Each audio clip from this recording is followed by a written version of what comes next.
Firstly, I'm just so excited to be back in India. There's a lot happening here since the G20. I'm bringing the Nigerian delegation here that is in charge for the procurement and the rollout of EV buses. We're bringing them here because of India's leadership in the space of electric vehicles, how they did it, what went well, what didn't go so well, and to really show two big nations in the global south and see how they can collaborate and work better towards, our climate goals and our net zero goals.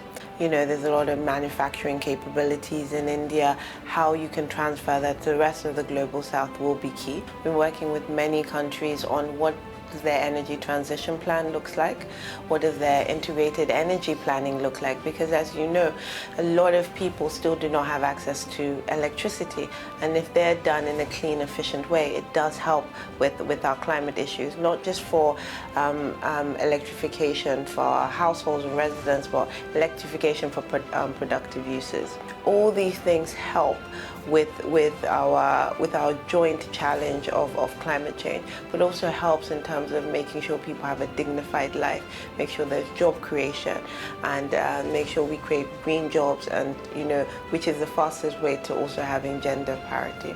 For India, I think it would just be great for a lot of the capacity and the knowledge. We see how we can share that to the rest of the global south. It's really important that they continue to show leadership and a place that that people from the developing world can look at, can learn from, but also share their challenges to avoid mistakes happening in other places, because we just don't have enough time.